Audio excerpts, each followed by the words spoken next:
Good evening and welcome to the first of 3 online political hustings organised by Locomotion, a local social justice group, and the Enfield Climate Action Forum with the support of our media partner, the Enfield Despatch. My name's Trevor Blackman.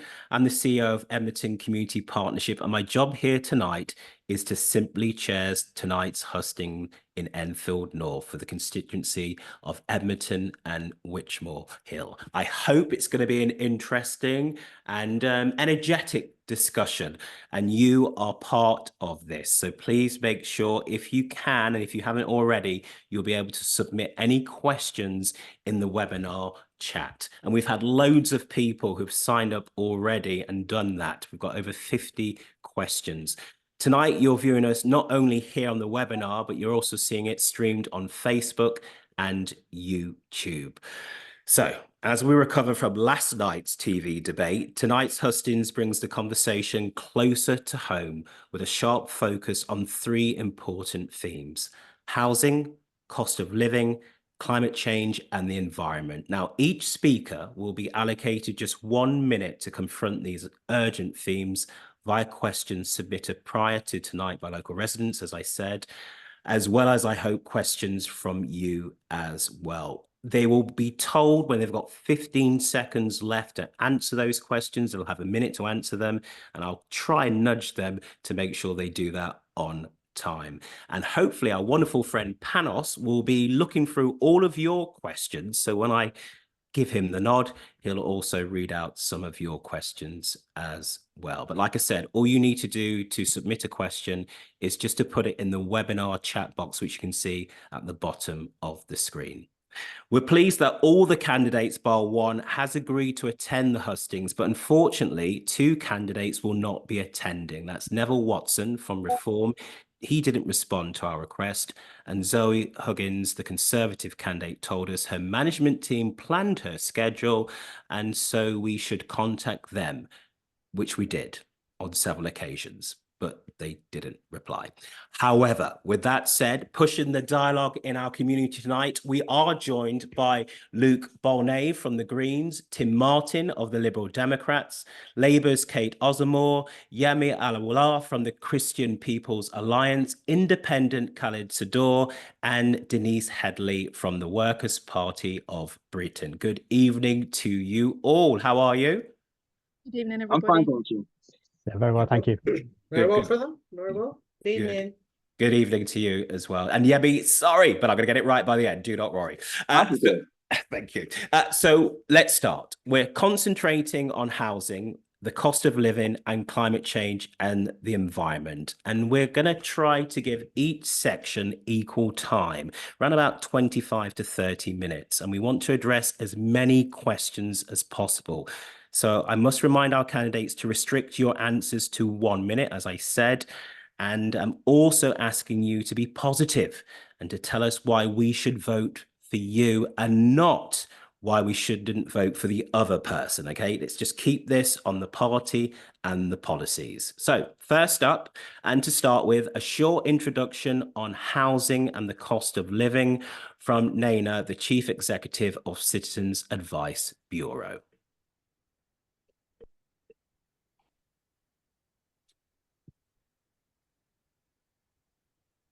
Hello, good evening, everyone. I hope you can see that. That's my screen. Can you? Yes, we can. Yeah, okay, fantastic. Okay, perfect. Right, so I'll get going. So it is widely accepted that Enfield and indeed London is experiencing an unprecedented housing crisis. This is a national crisis that needs a national policy solution. Enfield is has the 3rd largest, highest number of families in temporary accommodation or at risk of homelessness in London, according to the Trust for London research data. Historically, Citizens Advice Enfield, our top 2 issues have been welfare benefits and debt. Housing has always hovered between the 3rd and the 4th issue. However, over the last couple of years, over last year, housing has crept up to the 2nd biggest issue that clients come to us for, which accounts for 20% of our cases. The cause of this, rising private rents, local housing allowance freeze, the rise in Section 21 no-fault evictions, they've all led to a steep rise in private renters needing help with homelessness since the pandemic. Private rents are unaffordable. Enfield has seen a 246% increase in rents over the past 7 years. And some think tanks say that rent should be around 30% of your income. However, we're seeing clients with rent costs of over 50%. There are inequalities in the housing crisis as well. People most affected are from ethnic minorities, single parents, those with English which is not their first language, low-income families, and people with disabilities. And it's also predominantly in the east of the borough, which is further widening the east-west divide. Enfield Council's housing spend is over 7 million and supporting people in homeless and temporary accommodation. That's putting the council on the brink of bankruptcy.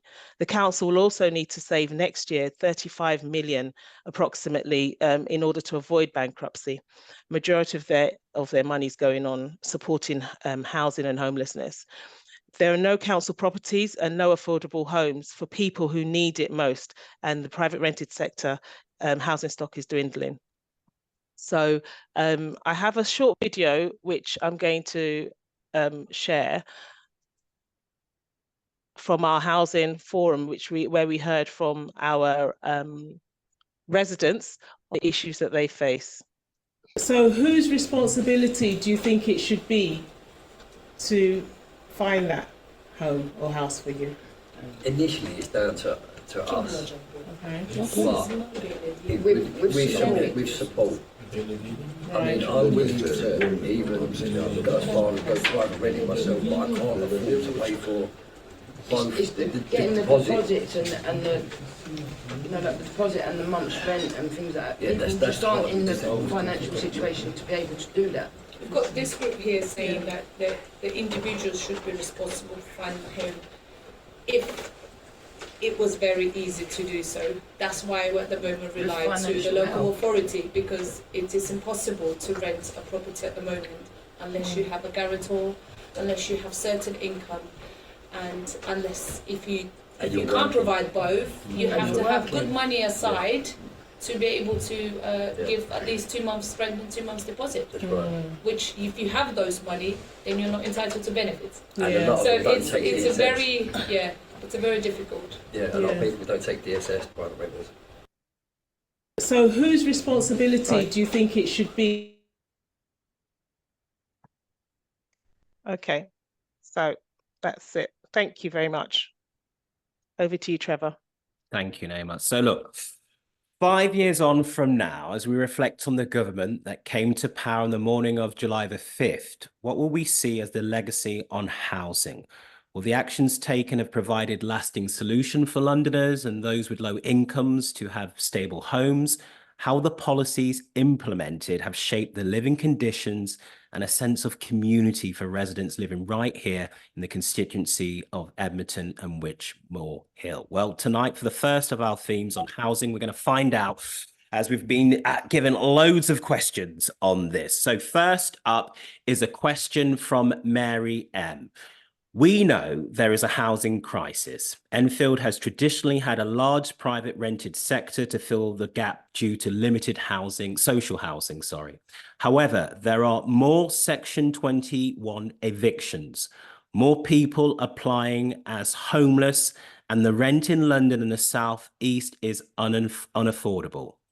The local placement policy has identified that offers of accommodation to homeless applicants will be in the north of England, away from their family, friends and carers, and basically support network. So the question Mary has for all of you is, how do you think this issue can be resolved? And the second part to this is, and what steps would you take to start implementing change? And I will read those questions again if you need them. So I'm going to start with Luke. Mary says really clearly, how do you think this issue on housing can be resolved? Thanks, Trevor, and hi, Mary, and hi, everyone listening. Thanks for joining us. So it's clear that Enfield particularly has a massive issue with housing. People bandy around the phrase housing crisis, but it's never been more prevalent or evident in terms of the disparity that housing can make to people's lives, how not having a safe, affordable, warm home can really impact your quality of life and sort of decimate any standard of living. At the Green Party, we believe that a massive contribution to this situation has been sort of the evaporation and sort of complete decimation of the social housing supply in Enfield. So that is partly because of the allowance of right to buy and the removal of existing stock from that stock, but also the lack of a build on a yearly basis to replenish that stock, or what is needed to increase that stock year on year. So the Green Party have sort of a policy, it's a charter called the right homes in the right place for the right price. And that encompasses a lot of things, but basically So Luke, second part, what would you implement on day one? Mary wants to know on day one. Day one, we would pass banning no fault evictions. Absolutely, and I don't see why this has been dragged through. It's so simple. Okay, Luke, thanks for that. I'm going to move on. I'm going to move on now. Tim, what would you do? Thanks very much. Yeah, it's a very, very important question. Housing affects all of us, and it's not just the price, it's about feeling insecure. And that's why we too would have an immediate ban on no fault evictions. We would also make the default tenancy be 3 years to give people the safety and security of knowing that having found a place to be, they were stable there and they can put down local roots and they can get their kids in a local school and all those kind of things that you need that time to feel good in. And also, yes, you mentioned social homes. We will be building 150,000 more social homes a year, which will, over the longer term, help to alleviate those problems. Also, being the Lib Dems, we're very big about local people having the powers. So it's about giving local authorities the right to choose whether to have right to buy or not. And that means people can engage and say, in this area, should we end right to buy to make sure there's more? Thank you, Tim. People need them. Thank you, Tim. And answered succinctly there. Kate. Thank you so much. Thank you, Nene, for all the work that you do at the CAB. And thank you, Mary, for a very important question. Since I've been elected, well, since 2019, I have supported over 2,300 constituents individually on the housing problem. So I've seen issues around overcrowding, disrepair, or when they have been set to be evicted, I've tried to intervene for that not to happen. In Parliament, I have backed the Renters Reform Bill, which was set to outlaw no-fault evictions. And I have spoken up in and outside of Parliament on behalf of homeless families who are living in B&Bs for extended periods of time. And I have opposed the council's policy of relocating families northward. And when I say northward, I mean outside of London, as Nene eloquently told everybody. I have stood up for residents on the Shire's estate where their homes were deemed unsafe. And I've supported residents just recently in Mendip House and Penning House after they've been informed that their blocks are to be decanted due to safety issues. Now, policies that are needed for renters is to support a renters reform to finally abolish no-fault evictions for once and for all. And I'm committed to, and the party is committed to, rolling out decent home standards for private rental sector to tackle this substandard housing issue. So, Kate, on day one of an incoming Labour government, what do we expect? Do we expect the abolition of Section 20? What day one? Day one, I think it was, okay, yeah, day one, it's really important for those issues which I've just outlined to be addressed. So first of all, we need to be committed to building homes. The Labour government, if it becomes the government, is committed to building 300,000 homes. Okay. Okay, I'm going to cut you off then. We're going to come back to you. You'll get to say more. Do not worry. Yemi. Thank you. The Christian People's Alliance, we take a different view altogether. Since lockdown, we've seen a breakdown in family and marriages, and that has put a lot of pressure on the housing market of renting. On day one, I think demand and supply. If we've got a lot of unused buildings, especially around town center, if those can be turned into accommodation, because if we have enough accommodation around, the rent will drop. And we have to bear in mind that for most of the renters that we've got in Enfield are people that either got a second home that are renting out or a lodger in their accommodation. We understand that the council haven't built council houses for a long time. So the alternative would be not building out straight away, because that will cost too much money. So if we can have disused houses, if we can turn those back into affordable, livable space, that will go a long way and that will take pressure off the local council. So that's one thing. So Yemi, sorry, I'm gonna have to cut you there, but in relation to Mary's point about those residents who have been forced out of the area up north, what would you do to address that? Well, the only reason why people have been forced outside of London is because there's not enough accommodation for people in London. And that's the first aspect. But if we can provide accommodation for people in London, there'll be no need to move anyone outside of London. Okay. All right. I'm gonna have to cut you there. I've given you a little bit extra, just like everyone else. But we're going to come back to this. Don't worry. Denise. Oh, hello. Good evening, everyone. My name's Denise. I'm from the Workers' Party, and thank you, Mary, for your question. So, how can we solve the issue in terms of people being displaced?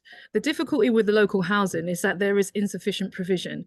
We need very clear, innovative housing solutions, because in Enfield, there's, I think, quite a lot of brownfield land which we could potentially use, and that those could be turned into sites where people could have housing. I'm thinking of crates, essentially, whereby you erect housing so people can go into that housing. It doesn't necessarily have to be the same type of housing where it's bricks and mortar, but it actually does provide temporary housing if we have innovative housing solutions. Number two, the question around planning. The planning question about the ease of how developers get planning, I think that needs to be addressed. We need more community involvement in the planning issues, because invariably what happens is we have our councillors, they go to the planning committee, nobody reads the stuff that's out there, and we then end up with a tower block or something locally that local residents don't have. We need more accountability, one, with the planning decisions so that residents can see, and I will be doing that on day one. Two, we need much more involvement of residents in housing policy, and I'll be doing that on day one. And we also need to see a disbursement of this idea that soon as a resident gets to a certain point in their housing journey, especially if it's taken long, they are removed out of the borough. That actually breaks down the fiber of our community. And Denise, your point's made really well. Your point's made really, really well. I'm going to cut you off, but I gave you as amount of time as everyone else. Don't worry. And you told us what you're going to do on day one. Finally, Khalid. Thanks, Trevor. I mean, I think it's fairly simple. We need to build more housing. There needs to be a proper social housing building program nationally that's paid for and funded by central government. It's as simple as that. I mean, Tim has mentioned 150,000 the Liberal Democrats have mentioned in terms of housing per year, and I think that's a good start. But I think we need to do more. So first of all, we need to increase supply. I don't think there's any argument around that. Supply needs to increase, and that needs to be funded, and that needs to be funded by central government. Two, we really need to think about right to buy. I grew up in Edmonton in the 80s when Margaret Thatcher was in power. I saw a huge amount of people, quite rightly go up the housing ladder and bought their own houses. And that's a great thing. And we should encourage people towards home ownership and to allow them to aspire towards home ownership. But we have to recognise that the right to buy has left the council stock, the social housing stock, decimated. And I think ending right to buy has to be something that we have to do in order to solve the crisis that we currently have. And the final thing I would say is that we have to look at private rents. We have to have on day one rent controls and private rents. It's as simple as that. No party seems to want to be committed. Everyone seems to say, "Oh, well, you're interfering with the market." We had a national minimum wage came in. I'm going to have to stop you there, but you've made your point eloquently. I want to move on to our next question. We are going to have a free time at the end of this section to answer any points, and I will be able to come back to you. Okay, we've got a question here from Paul who says, the current housing crisis and housing duty policy has meant a lot of residents have fallen in the cracks between boroughs, where they are forced to move from one borough to the next and end up with neither borough accepting duty to house. Will you ensure that there is more central government funding to put to resolve the housing crisis and foster joined up working between boroughs to put an end to inter-borough lack of accountability for homeless residents? Now, two of you addressed parts of this earlier on, but I'm going to start with Khalid to answer that first question from Paul. Yeah, thanks, Paul. I think you're absolutely right. I mean, we have to have a safety net. I mean, we don't seem to have a safety net. People are falling through the cracks. It's exactly against the definition of of the welfare state being a safety net for people. So absolutely, central government needs to come into force, and there needs to be a proper discussion between the councils and central government in terms of funding for housing. I mean, this needs to be. This isn't just a council issue. This has to involve central government. This has to involve the government of the day saying that they're committed to making sure that people don't have to move, further north. They don't have to fall in between boundaries. Ultimately, a house, a home, is something that's fundamental to everyone. And that's something that everyone should be entitled to. And politicians should be responsible for making sure people can live safely in the area and the communities they live in. So absolutely, central government funding needs to take a big role in the solution to the problem. Brilliant. Thank you, Khalid. And under a minute, your leader talks about, if given the duty, the responsibility to serve the country. On day one, Kate, answering that question there, is there a point made there where central government has to take more responsibility to help solve this problem? One of the biggest issues that we're seeing across all local authorities is they don't have the funding to support families. So what I'm seeing in my caseload is that families are being moved from pillar to post because nobody can actually fund looking after them to be able to pay for their rent or whatever the issue is. So central government has to take a central role, literally, because if they are not taking that central role, what happens is it all falls on the local authority. So I can't sit here and say it's all the local authorities' fault. I would say that humanity needs to be put more in place. There needs to be more care and duty to the families, as opposed to just disregarding them and looking at them as just a problem. They're not a problem. They're part of our community. We're here to support them. Central government has to take a role. The funding has to be given to local government so that they can fulfill their duty. Because what I'm seeing is that duty of care is being lacked and it's being removed. And that should not be happening, shouldn't be happening at all. So the upshot of it is that families have been moved out of the area. Families are being forced to make a decision on whether or not they can afford to feed their children, buy uniform for their children. The list is so long, it is disgraceful. So central government has to take a key role, 100%. Brilliant. Thank you, Kate. Denise. So just remind me of the question. What role does central government have in the alleviation of housing issues? Is that the question? Will you ensure that there is more central government funding put to resolve the housing crisis and foster joined up working between boroughs to put an end to the inter-borough lack of accountability for homeless residents? So yes. Okay, so the issue here is about right to buy and ring fencing the money. That hasn't been ring fenced for years. So essentially, all the right to buy receipts didn't go into creating new houses. So what that then means is we haven't got a housing stock, like Khalid said earlier. So in terms of what central government can do, are they actually going to address this via a wealth tax? Because the Workers' Party of Britain, we want a wealth tax. And I can see that part of that could be used to address questions around housing, because we have a massive wealth inequality and housing is a barometer of that. It's really interesting that Zoe didn't even turn up. Zoe from the Conservative Party, she didn't even turn up. And you know what she said in her pamphlet? She's going to buy a house. Zoe clearly... Denise, I want you to stick to what the Workers' Party of Britain is going to do. But we also have to critique the big brands here, okay? I hear what you're saying, but we also have to critique the big brands because they've got the money in this campaign. They're able to promulgate their messages, and the smaller candidates like myself don't get an opportunity. Now, we clearly have, on this occasion, we don't have, there's no policy here. So, I mean, we're being told that we're going to get loads of new houses from the Labour Party. I'm looking forward to seeing that, because locally, they haven't done anything. All those houses in Meridian Water, how many of those are for local residents? How many? So I'm sorry, I'm not accepting the issue that, you know, it's just down to central government have to do, yes, but we also have to understand it's the people you put in. If you put in the wrong people, you're not gonna Denise, get the I'm going to cut you there, because you could be one of those people. Hopefully, working on it, bro. I'm let's see working what on it. happens. Let's go to Tim. Yeah, thank you for the question. And yeah, the Lib Dems are great believers in local government. We think everybody should be getting involved locally, voting locally, and putting pressure on the local council to do better. The local Labour council in Enfield has become far too complacent. They assume everyone will always vote for them, and they're not listening to local people. That's what I hear on the doorstep. Specifically on this, then, it's not that the local councils don't want to house people, but the funding has been cut by years of Tory austerity. So we're going to be tackling that crisis. We're going to be putting more funding into local authorities and providing the multi-year funding arrangements that will help them to plan and make long-term plans. And specifically on homelessness, I would say we have committed to end rough sleeping over the course of this Parliament. And one of the things we will have to do there, whatever it takes, if the central government has to get involved in local authorities that aren't dealing with homelessness, we will do so.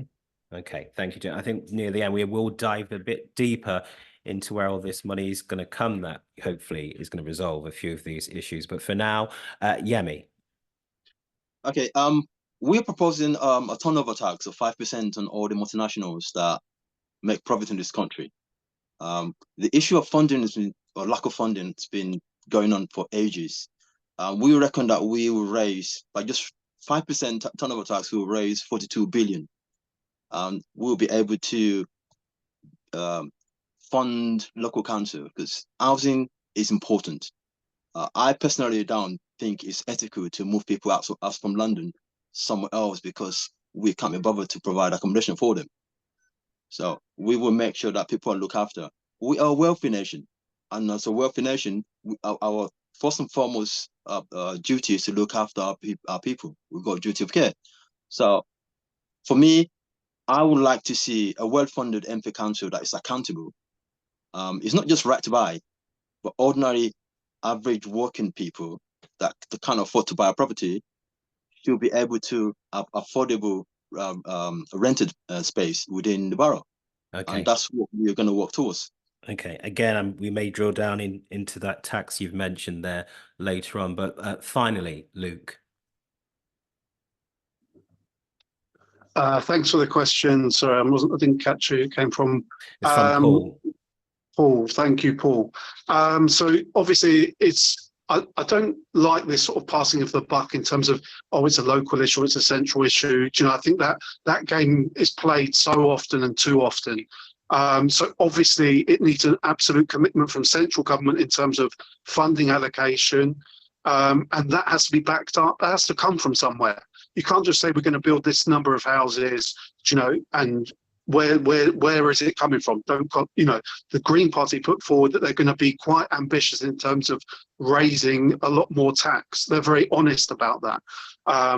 Windfall tax, wealth tax, things like that, which other parties, are a bit timid in terms of saying we're going to introduce these things. They're not straight about that, in my opinion, and they don't have the ambition to actually change the tax system to help those most vulnerable. We do at the Green Party. So there's a gap in terms of raising the funding, and then there's the implementation on a local level. And for us, we would empower local councils in terms of things like if homes fall beneath a certain level of energy. I'm going to have to stop you there. I've given you enough time, but I think we've got it.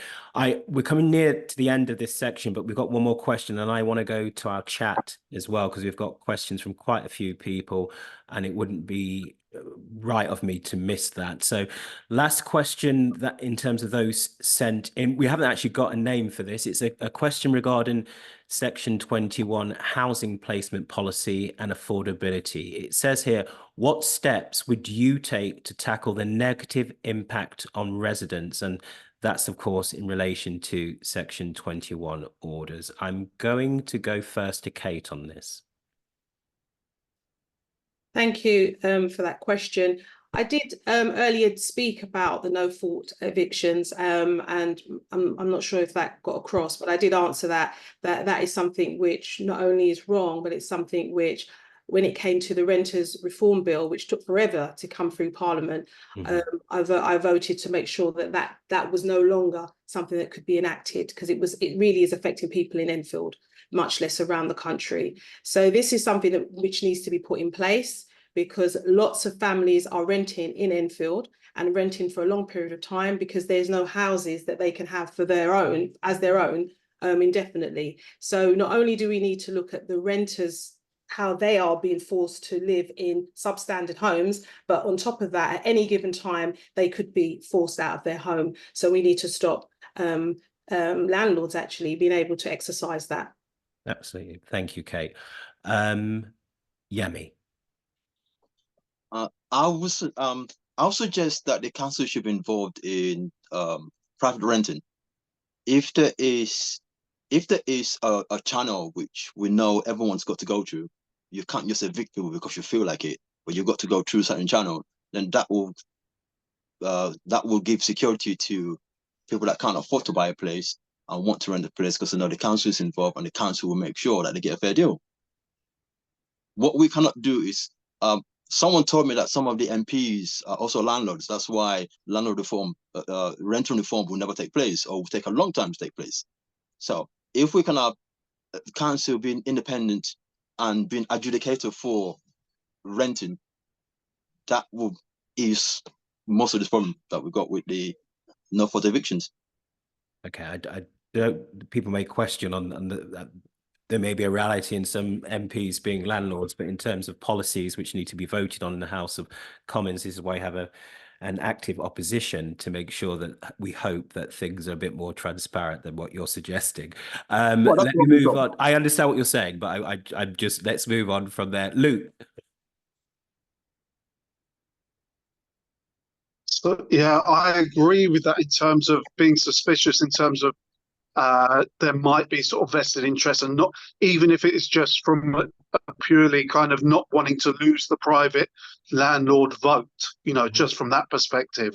It's kind of a game that they're playing. They say, say that they're going to introduce that legislation, but it's dragged on and hasn't been passed yet in terms of no fault eviction. So, why is it so complicated? It's not complicated.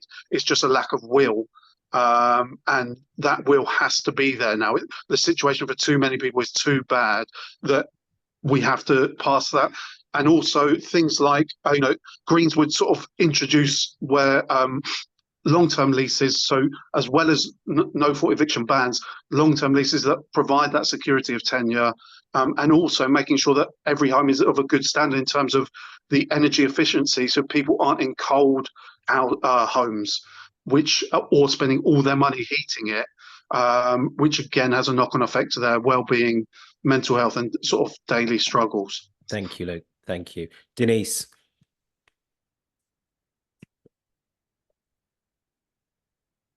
Oh, you're on mute, Denise.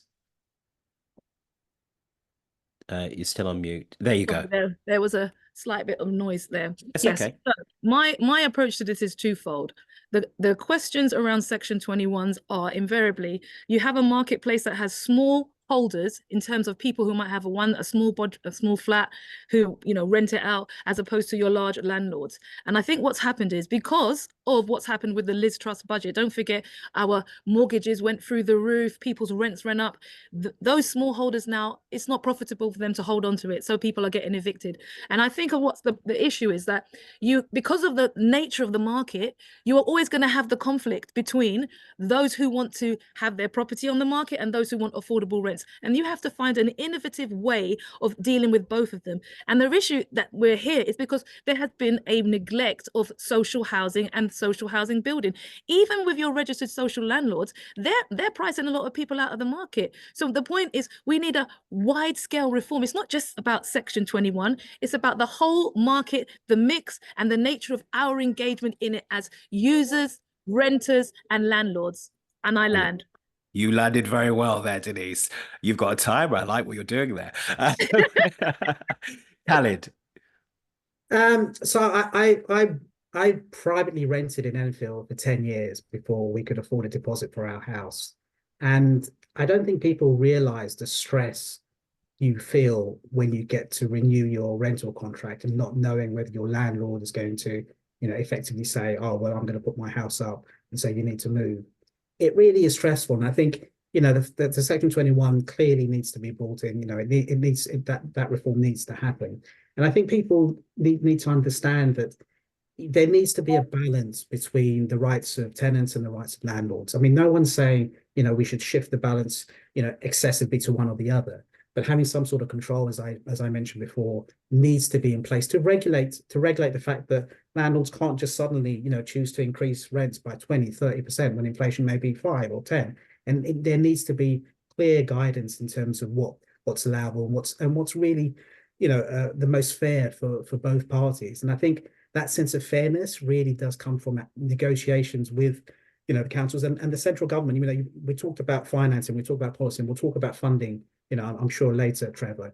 But the element of what central government needs to spend is critical. And what parties are prepared to spend is critical in this whole debate. Thank you, Khalid, for that. Finally, Tim. Yeah, thank you. So I've already spoken about the immediate end to no-fault evictions and the longer tenancies that would give people greater security. I think the other thing to bear in mind is that although some landlords are very honest and are just providing a service for people, others are not so honest. I had a problem recently. I needed a reference from my landlord and she wanted to charge me £80 until I told her that was illegal. But I know that she would have gone on and tried it on with the next tenant. And that's why we're calling for a national register of licensed landlords so that you can have some way to know, is this person going to follow the rules? Are they going to give me a fair deal? And if there's problems like which I saw, you've got someone to turn to make sure that this person won't do it again. Okay, brilliant. I'm going to turn to the chat now where we've got a few questions before we move on to the cost of living. This is a question from Pauline, who's online right now, saying, this may be not something you can all answer. My son who has mental health in temporary accommodation, she says, I believe the landlord and the council are planning to evict him. Why is the council evicting mental health? And she says here, black men especially, we have no support, help. Really maybe something not all of you can answer, but the central point there is around vulnerable people and vulnerable people being evicted. And one of the key things that one of you said was about, and I think it was Kate, which is about care and apathy. You need to care and have some sense in your policies. Does anyone want to talk to Pauline, who's online Me, please. right now? Can I jump on that? Of course you can, Denise. Okay, so this is my view about that question. In Enfield, we've seen a decimation of the voluntary sector in terms of providing support services to residents. There's been a real reduction. I mean, back in the day, we had 3 citizens advice bureaus. We had the law centre. We had a plethora of voluntary sector organisations that were there to support residents. Where are all of those? No matter which party you put in, Conservative or Labour, you get the same outcomes. That's the reason why I'm saying trust the Workers' Party and try something different, because we need to see a much greater investment in those types of services, because at the moment, all you're seeing is people, the amount of food banks there are in Edmonton, why don't we have any voluntary sector services in those food banks? Why aren't we giving benefit advice in the food banks? The amount of people who are going there, they are increasing exponentially. And where are we? So I'm going to land, but the point is we need better voluntary sector services in this borough, and that should have been advocated for by the incumbent, and we haven't. Okay.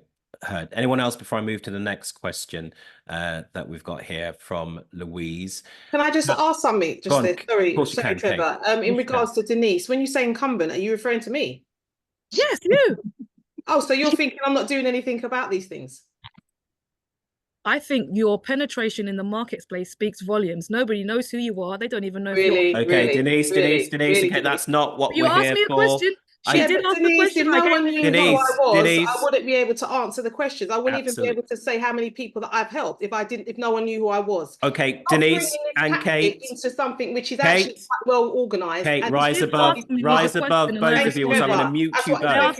Thank you, Trevor. I'm going to mute you both if you can't rise above. I said from day one, I'm a very good chair, okay? So when the moment that power starts, I will mute you. Let's not relegate down to personal, okay? That is not why 60 plus people are online. Let me ask this question from Louise. How are the candidates going to protect our greenbelt land and green spaces in Enfield from having housing built on it like the council want to do? Anyone want to come in on that before we move to the cost of living? That's the final. I'll come in on that. Okay, go for it. At the Christian People's Alliance, we think it's important that we protect our greenbelt. So we will do everything to make sure that our green belts are protected. That's why we'll be looking at the moment in Enfield. We have a lot of unused properties. There's also shops that have just closed. What Enfield Council is doing now is they put this nice picture over the shop as if the shop is still in operation, but it's empty. If we can change all that and use areas where there's nothing at the moment and we can put something on, that way we'll protect the greenbelt. Because I think it's important. When I moved to Enfield in 2003, there was a lot of green spaces. Now when I walk down the street, I can barely see those green spaces because it's all disappeared. Okay, all right. So we may return to this. I'm gonna have to move us on. It's exactly 20 to 8, and I wanted to give enough time for that. Time now to pivot, should I say, tonight's hustings towards the escalating cost of living crisis affecting Edmonton and Winchmore Hill residents. The stark disparities in income and the soaring costs of everyday life have left many in our community teetering on the brink. And the stark reality is that for many in our community, the rising expenses are more than just numbers. They are threats today, right now, and it's declining household finances and pushing essentials out of reach for so many, especially children. So this discussion is how this reality affects our community. And I want to hear tangible solutions that must be found right now. So I must remind our candidates again to restrict your answers to 1 minute and not to engage in personal attacks. And I'm going to start with Tim with our first question. Do you want me to do the intro, Trevor? Yeah, could you do the intro? Okay, perfect, thank you. So I've got on the screen again our slide which is just on, sorry, I'm just trying to get it. Can you see that? Yep. Yes, we can. Okay, perfect. I'm just gonna, what's happened to my mouse? Okay, right, so Britain is facing its biggest cost of living crisis in decades. At Citizens Advice, we're helping more people than ever who can't afford to cover essential costs like food, energy, and housing. Our data gives us unique insights into how the crisis is affecting people we help. And as the cost of living crisis continues to soar and housing availability dwindles, residents are finding themselves grappling with the harsh realities of an unyielding housing market and inability to make ends meet. It is actually heartbreaking and it's clear that the biggest problem over the past 2 years is a negative budget, as you can see from the screen. Half the people that we help with are in debt and they have a negative budget. And that is even after getting advice from us and doing all the right things, and they still have more going out than they get coming in. In January this year, 62% of mortgage holders had a negative budget. And these are small holders, mortgage holders. Meanwhile, nearly 60% of private renters are now in a negative budget. So I have a case study in Enfield, sorry, before I do that. The average income is between 30 to 32,000 pounds a year, yet the rents can be up to, for a 1-bedroom flat, 13,000 a year, which is almost half of the salary, or 24,000 for a 4-bedroom house. So 13,000 for 1 bedroom and up to 24,000 a year for a 4 bedroom. So there's just no way, even with just rents alone, that they're going to be able to make ends meet. So this is one of our clients, a case study, anonymized. She's a single mother with 3 children. She's not working and she's a full-time carer for her son. She was previously in a property since 2010 and was evicted last year because she couldn't keep up with her rent. Her son had a fall, and after lots of hospital treatment, she has become his carer. All her children were born in Enfield. She has a daughter who's also recently diagnosed with autism. She was working for 20 years and had to reduce her hours to look after her son, and then had to completely give up work because it was too difficult for her. As a result of her change of circumstances, she fell behind on her bills. She owes 6,800 around in council tax over the years, and she thought that was going to be written off, but it wasn't. The arrears stemmed from an overpayment, which she was not aware of. She's also fallen behind on other bills and often juggles between feeding her family and paying for other essentials due to the rising costs and fixed income. Amina has said that these problems have affected her and her family's mental health in this situation that she finds herself. So you can see that with her benefits and carers allowance, she's getting £498. Her outgoings, including her electricity and food, is over 1,000. So there's just absolutely no way. This doesn't include her rent, obviously, because that's covered by housing benefit, but she contributes towards it. And she's ended up with priority debts of 11,000 and non-priority debts of 40,000. And there's just absolutely no hope of her unless her situation changes, of paying that. So thank you. Trevor, back to you. Thank you, Naima. Right, so you've just heard Amina's story there, and a story of so many within not just Edmonton and Winchmore, but across Great Britain. But we want to focus in here. So the first question is really, really simple. If elected, what are your plans to tackle the cost of living crisis in our area and supporting, obviously, that change nationally? And I'm going to start with Denise.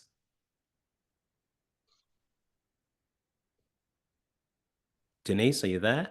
Yeah, I'm here. Sorry, I just had to take the mute off. Okay, so on day one, we have what's called Section 106 money. Every time a developer comes into the area, they have Section 106 money that they pay to the council because they cause a disturbance. That money is not for restricted funding. That can go in the general pot. I'm spending that money on that issue.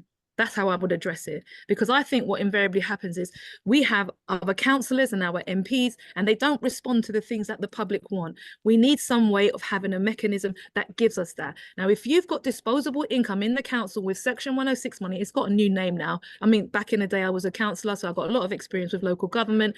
So it's got the new name, but the point is that should be there for residents to access. We used to have things called CHIPs, which were community housing partnerships, and these things all work together. So my issue is we need money for addressing people not having access to free school meals.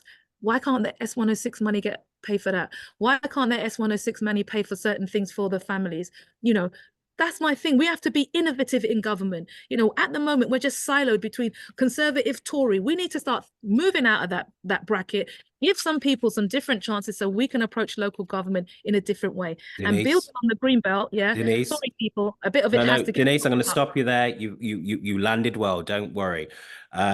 People talk about Section 106 money to build other things. I hear what you're saying. Okay. Moving on now to Tim. Thank you. The cost of living crisis is such a massive issue, and we really need to deal with it in 2 ways. Firstly, by immediate help to the people that need it, and also by a longer term strategy that's going to deal with the underlying problems. So in the immediate term, we're talking about ending the 2-child benefit cap that's so needlessly made life harder for so many people.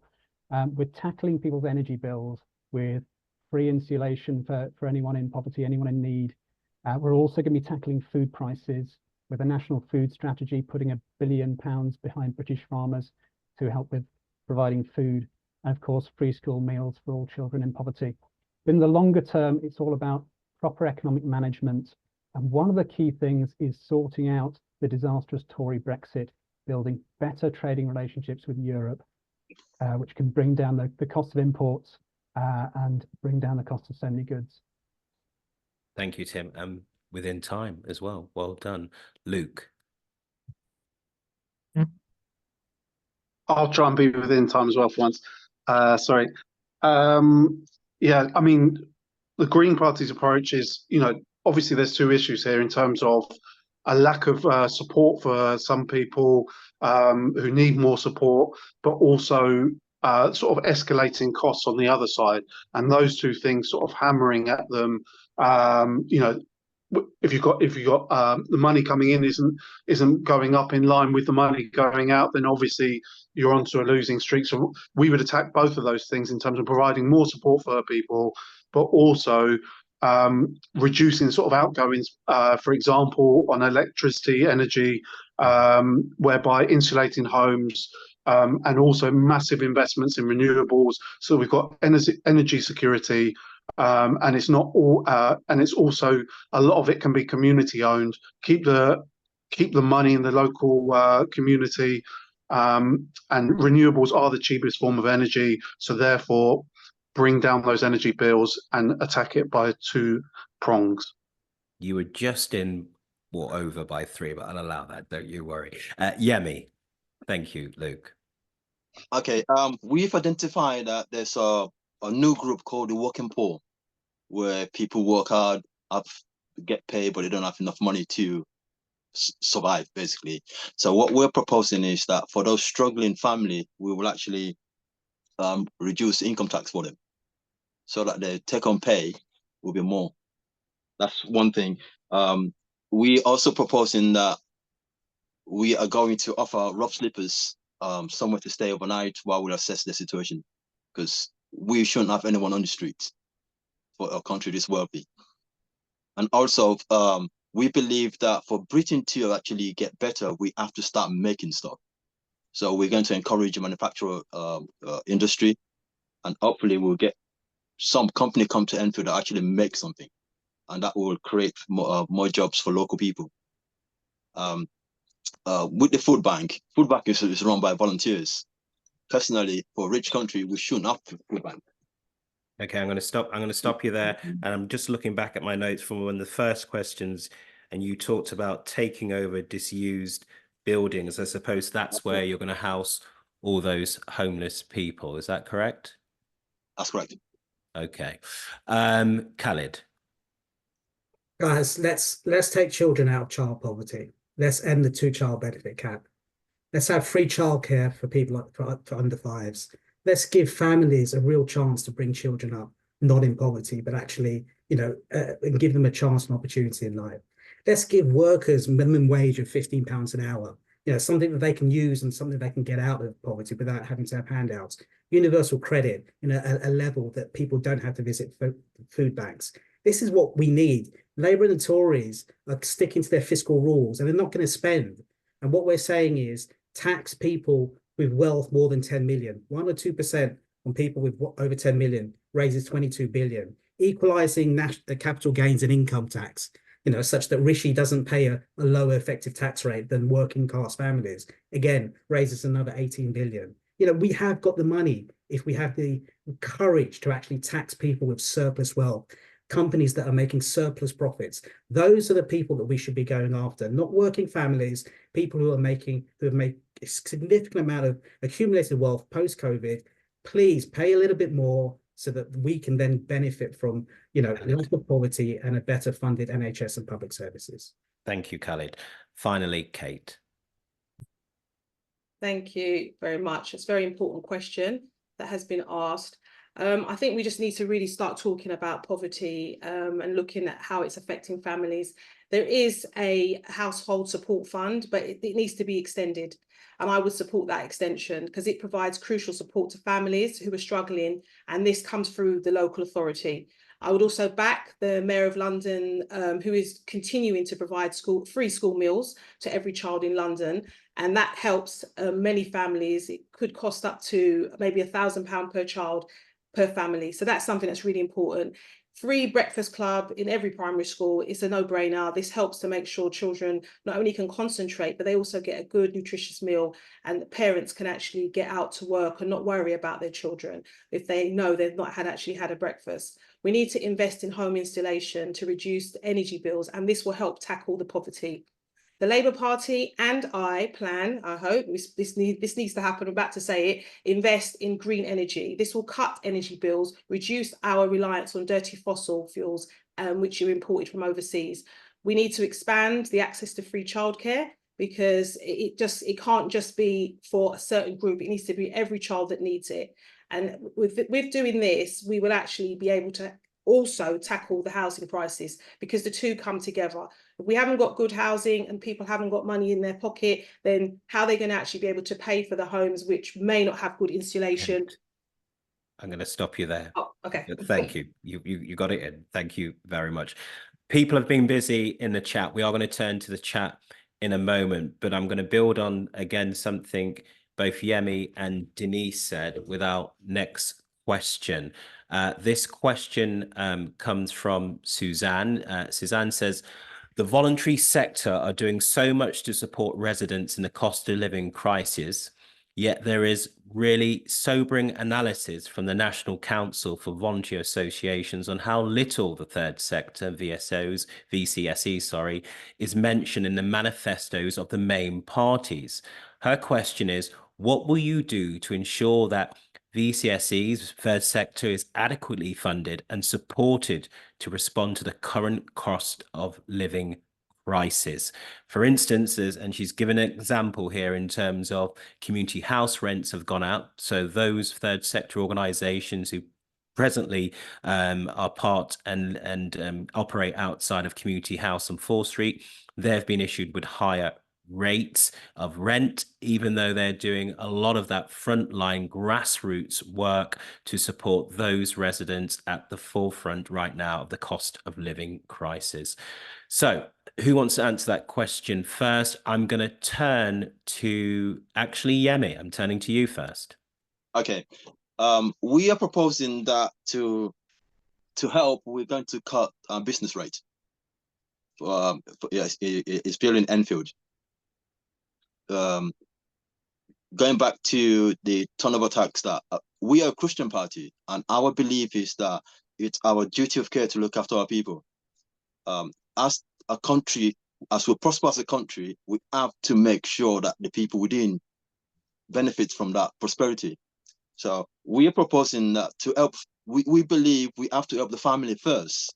So we're proposing that for everyone that gets married, the couple will get £12,000 as a grant. And when they have their first children, they'll get £6,000. That will put an end to child poverty. But the question is, how are you supporting the third sector? How will you support those at the front line, grassroots level, supporting residents right here in Edmonton and Winchmore Hill who are at the forefront of the crisis? How are you supporting those organizations? I'm going to give you another 10 seconds to answer this. We will fund that by cutting all the useless government quangos that don't do anything. And there seems to be a lot. So to be clear, you said you're going to scrap business rates. We're going to scrap business rates and cut the quangos. We're gonna at the moment we've got like 27, and we need only about 7. Okay. And there could be a lot of them in education and health. Okay, I'm going to stop you there. Just so you know, I am listening. Okay, I am listening. Tim. I just got to meet there. Yeah, absolutely. I think this is a very, very important sector. It does so much, and it does so much in ways that the central government struggles to do, because it's so much closer to the people it serves, have a better understanding of these voluntary organizations. They can see how to spend money wisely in ways that it's much harder to do from central government. So we absolutely support that. And we support doing it on a local basis. I think this works best when local authorities are getting involved. So we're going to sort out the funding crisis in local authorities from all the years of Tory austerity, and make sure the money is there locally to support these kind of things. One other thing I want to give attention to, because it doesn't get enough attention, is unpaid carers who do so much to provide care that would otherwise fall on the state. And we've had a very clear position on that. You may have seen the care Ed Davey provides. So it's very, very key to what we do. We're going to be backing unpaid carers. Okay, just while we've got a little, I understand it. Just while we've got a little bit more time, again, through these sections and into the next, I am going to press you a bit more to be a bit more precise. You said you're going to sort out the housing crisis by pushing more money to councils. How? What money? Sorry, we were talking about voluntary. We're talking about the voluntary sector, of which you said to support the voluntary sector, we need to sort out the crisis in terms of government, local authorities. So, of course, we've seen local authorities go bankrupt. There's an issue with how much finance is given onto them. You said you would push more money to sort that out. I'm just trying to find out how you would do that, where that money's coming from to help the local authorities, who then, I think, what you're saying, then pass that on to the third sector. Is that correct? Yeah, so we have a fully costed manifesto, and I don't know if now is the time to go into all the things about tax. It's about taxing smart rather than taxing more. Okay, we'll leave it there. But some of the colleagues have been a bit specific with some of it, but that's fine. I get that. Moving on to Kate. Thank you. And this is a really, really important question. I actually have got a meeting on Friday with Joe from Enfield Voluntary Action. Okay. We're going to be discussing these issues that that she and along with other voluntary sector groups have been faced with. I'm very happy to feed back with you after that meeting, because I don't really want to go into the detail right now because it was a letter that was sent to me. But I'm very aware of what's going on, and what we're seeing, what we slowly are going to see if it's not dealt with, is the decimation of voluntary sector, because they will not be able to afford the rents which they've been asked to pay. And in some cases, it's backdated from 2018.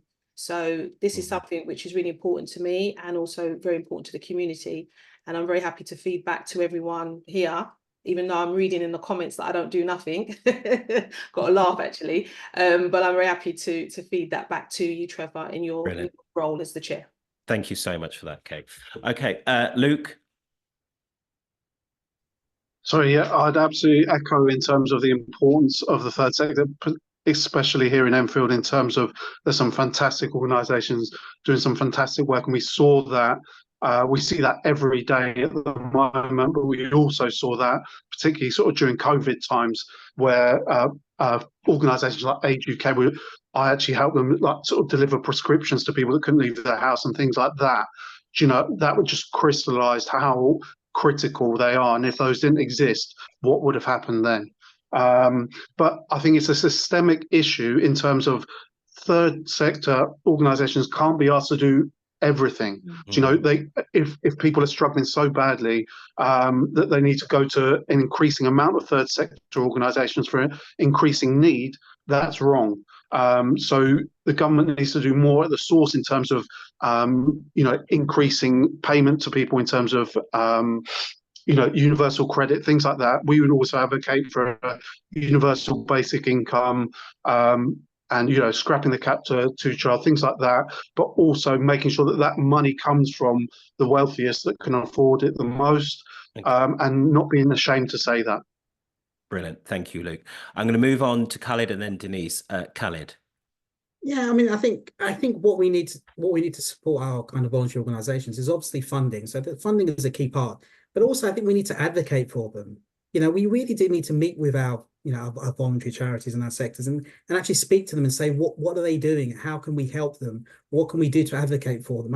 I just don't get the sense that we as a community really get involved, and we should, because there are lots of good people doing lots of great stuff in our community. You know, the number of food banks, unfortunately, that have increased, you know, over the last since COVID, you know, is immense. And, you know, lots of people are doing really good stuff, but need to be helped, and they need to have direction in terms of what they can do, what's available to them. And so we need that discussion between our local politicians, be it councillors, be it our MPs, where we support local groups, and because they're fundamentally the lifeblood of that sector, and they see life at the front end.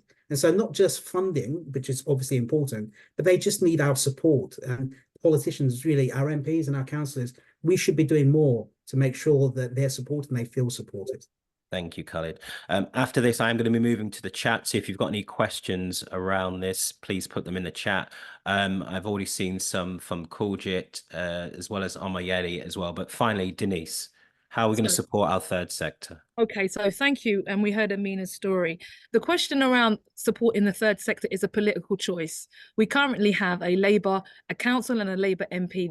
Political choices are made about the funding based on those people's ideas of what they want to provide. So if we have our services effectively contracted out, because quite a lot of these services, they have to bid so that they can actually provide the services. They are bidding based on providing a particular type of value. So what we are doing as a local authority is that we are overseeing how we want those services to be delivered, and we then say we want reductions. I think Amina said that £35 million is what the council is looking to save. So what that then means is that the councillors make particular political choices as to what they spend.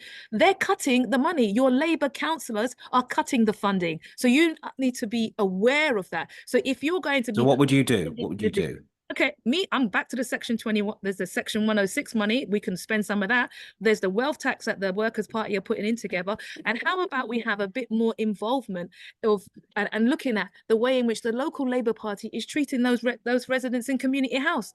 They are undermining their own fabric of their own community. So I'm sorry, people. Okay. Keep doing the same thing. You keep getting the same result. It's called insanity. Vote Workers' Party. Oh, Denise. Thank you. Okay, thank you. All right, I want to turn to the chat. I'm conscious though of something that my granny said. You can only cut so many things from one piece of cake to fill people's bellies, and I'm not sure, but we'll come back to that. Kuljit, you said, would anybody consider implementing a radical policy, the universal basic income for everybody, enough to cover basic essentials of life, such as $1,600 a month, and fund by abolishing personal allowances and benefits? Does anyone want to come in on that? That's from Kuljit, who's on the line right now. It's in the chat. Khalid first, and then I'll go to Denise.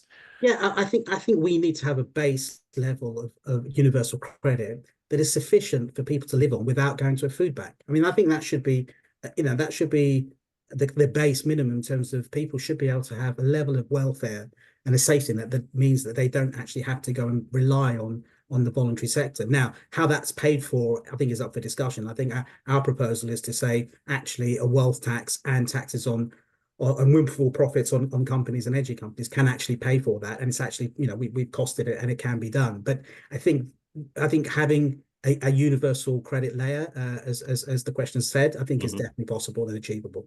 Okay, and finally, Denise, keep it short for we have to move into our next section. But Denise, go. All right, I'll keep it tight. I'm a bit concerned about universal income because it provides effectively a dampener. Because what that does is, if you can earn up to this amount of money, so that's a concern for me.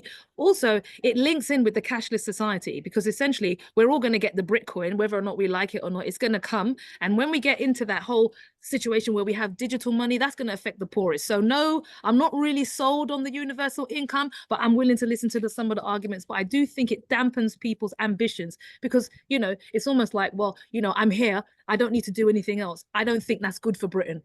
Okay. Final question, more for the young people, still in the third sector though. This is from, and if I've said your name wrong, I do apologize, but it's Ona Anni, and I might have said your name wrong, but it says here, which candidate, I'm going to say, will fight for Edmonton and Winchmore Hill to have youth centres again. There is nothing for young people to do. I have independently set up a centre myself in Winchmore Hill. Who will work with the residents on the ground to build on so much that is needed for our young people? Anyone want to come in on that? 100%. Oh, sorry, Denise, go. Right, so on my campaign, one of the key things I've made about my campaign is the reopening of Leisure Centre, Edmonton Leisure Centre.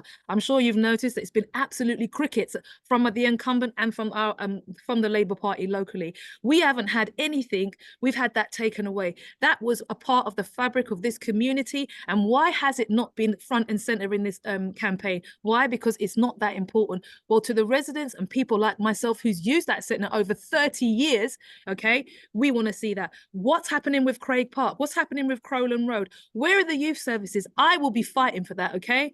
I will be fighting for that. So if you vote for me, you're going to see more youth services and our land. Okay, those youth services centres you mentioned are actually open in Edmonton. I must just give you that. But anyone else before I move on? I'm going to move on for time because I really want to have more time at the end for people's questions, okay? So last week, in a landmark ruling, Britain's highest court found that government planners did not account for global heating impacts when approving a new oil well near Gatwick Airport. This decision marks a significant victory, should I say, for UK environmentalists. So now it's time to look at climate change and the environment. And to help us do that, we're going to have a message now from Arina Abdul Noor, and she was the UK youth delegate for COP28. Climate change is a crucial issue in the upcoming UK election, directly influencing policies on energy, infrastructure, and public health. The UK, as a leading industrial nation, has a significant role in global efforts to combat climate change. Voters are increasingly aware of the need for strong environmental policies to reduce carbon emissions and to transition to renewable energy sources. Valuing green space is crucial in the UK, where urban areas are densely populated. These spaces not only serve as carbon sinks, absorbing CO2, but also mitigate urban heat island effects, reducing temperatures in cities. Green spaces improve air quality, support biodiversity, and provide recreational areas that enhance physical and mental well-being. In the upcoming elections, both the Labour Party and Green Party are aiming for ambitious targets of net zero by 2030, focusing on a Green New Deal. Their manifestos pledge to work with private sectors to double onshore wind, triple solar power, and quadruple offshore wind, creating millions of green jobs. Both also emphasise the importance of preserving and expanding green spaces in urban and rural areas. Similarly, the Liberal Democrats and Conservative parties have also pledged to reach net zero carbon emissions by 2045 and 2050 respectively, promising significant investments in offshore wind and hydrogen energy. They both also emphasise protecting and expanding green spaces with plans to support reforestation efforts and restore peatlands, crucial for carbon sequestration. As the planet heats up, prioritising climate action and environmental preservation in this election is essential. Policies that promote sustainable practices, protect natural landscapes, and invest in green technologies will help ensure a resilient future for the UK. Voting for parties with strong climate policies ensures a commitment to a sustainable and green future, with this election serving as a crucial opportunity for voters to support leaders committed to doing so. Because the climate change emergency is so critical, we would like to hear how commitments to these pledges can be actualised so that we can see concrete changes. At such a crucial juncture, how willing are these parties to go beyond their manifesto agreement? Thank you, Ardarina there. So I'm going to remind all candidates you've got a minute. I will try and be generous as I have throughout this hustings this evening, but I'm also going to make sure that I remind you all to stay positive. I want you to tell us what you would do, not what the other party should be doing, and I do not want to hear any personal attacks. My first question, and this comes from Basil Clark, and I think it's a good question because it sums up particularly how individuals are, not necessarily their parties. So the first question is twofold. Do you agree there is a climate crisis? And if so, what does your party intend to do? And what actions will you personally be calling for if elected? I'm going to start first with Labour's Kate Osamore. Thank you very much. Again, very, very important question. I want to start off by saying what I've done locally. I have stood very firmly against the expansion of Edmonton's incinerator, which is very damaging, not only to the area, but just to people's health. By making that, rewind. What I actually did is I made a deputation. So I actually went and physically spoke to the North London Waste Authority for them to be aware, not only am I speaking on behalf of my residents, I'm also speaking on people that live further afield. I'm also a member, I was, whilst Parliament was still sitting, I was a member of the International Development Select Committee, and I pressurised the government to make sure it made its commitment that the rich countries actually did provide that £100 billion of climate finance for the least developed countries, because they are the ones who are the ones experience the most pollution. And I think another thing I want to just add here is, not only am I committed to the climate commitments and achieving net zero climate emissions by 2050, we have to look locally at what we have to do to make sure that everyone understands what our individual responsibility is. So whether that is educating people on making sure that they're not fly tipping, because I saw that was one of the comments that's been put in, and that's something which is a big issue around Edmonton, but also working with local businesses to find out how they themselves can actually provide that support and ensure that local people know what their responsibility is when it comes to getting rid of their waste. Okay, thank you. I'll let you finish that. Tim. Yeah, absolutely. There is absolutely a climate crisis, and it's already far too late to start taking action, but we must take action now. We will start, as I've already said, with the home insulation, because you don't need to generate energy if it's not leaked out of your house. So that's such an easy way to make things better. But we're also investing in renewable power, aiming for 90% renewable by 2030.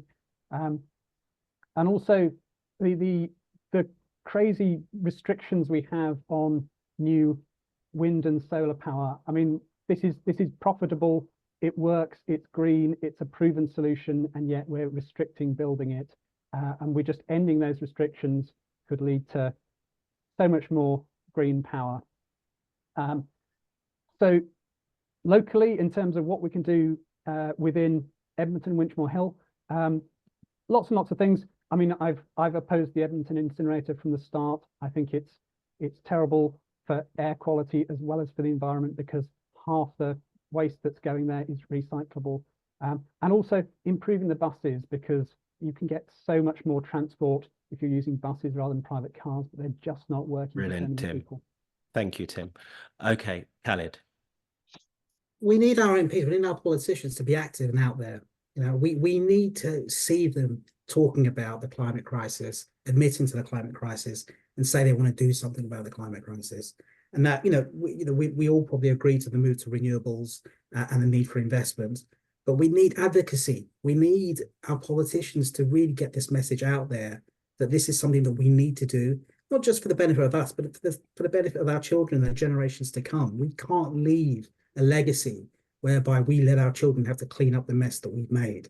And I think that's really important, that beyond the spending, you actually need to make sure that you advocate for this really strongly, and that we have people in Parliament that actually mean this, and it's not just a current thing that people say. And so having a strong MP that will champion green rights, green policies, is really important, and someone that we can say, great, we can hang our hat on them and they will do what we want them to do. So I think advocacy is really important in terms of making sure that these policies actually come into fruition. Thank you, Khaled. Denise. Denise, unmute. Yeah, my cat just joined the hustings. So, does the climate crisis exist? Absolutely. Why does it exist? Endless wars.